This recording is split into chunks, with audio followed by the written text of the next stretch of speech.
10 రోజుల ముందే పండక్కి విచ్చేసిన మన శంకర వరప్రసాద్ గారి అభిమానులకి స్వాగత నమస్కారాలు. ముగ్గురు గురించి మాట్లాడి ముగిస్తాను. మొదటి వ్యక్తి, సినిమా విడుదలకు ముందే పాట 35 మిలియన్లు దాటి 45 మిలియన్లకి దూసుకుపోవడానికి కారణమైన సంగీత దర్శకుడు భీమ్ సిస్రోలియో గారు. ఇంత వేగంగా నడిచే పాటలో కూడా ప్రతి పదాన్ని వినిపించేలా పాడించినందుకు శశిరేఖ పాట స్వరకల్పన గానం చేసిన భీమ్ సిస్రోలియో గారికి నా కృతజ్ఞతలు.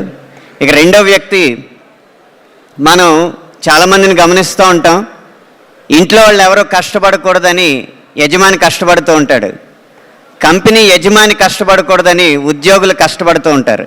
కానీ ప్రపంచంలో ఒకే ఒక వ్యక్తి ఆయన ప్రేక్షకులు కష్టపడకూడదని కష్టపడుతూ ఉంటాడు. ఆయన దర్శకుడు అనిల్ రావుపూడి గారు.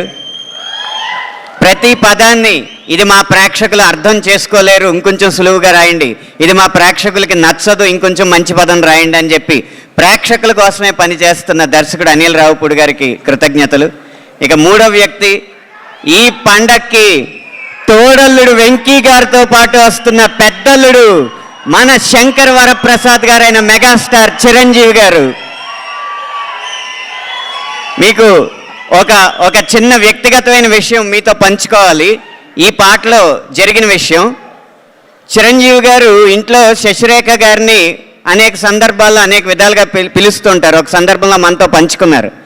ఆయన బాగా గంభీరంగా ఉంటే సురేఖ అని పిలుస్తారు, బాగా సరదాగా ఉంటే రేఖ అని పిలుస్తారు.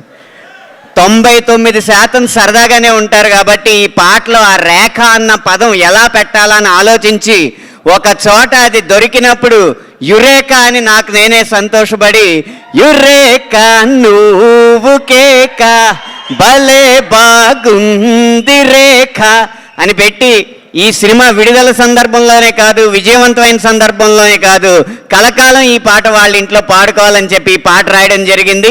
అది మీ అందరికీ నచ్చడం చాలా సంతోషం. ఆఖరిగా ఒక్క మాట, మన శంకర వరప్రసాద్ గారు పండక్కి వస్తున్నారు అని ఎంత నిజమో, మన శంకర వరప్రసాద్ గారు పండగ తెస్తున్నారు అనేది కూడా అంతే నిజమని మనవి చేసుకుంటూ సెలవు తీసుకుంటున్నాను.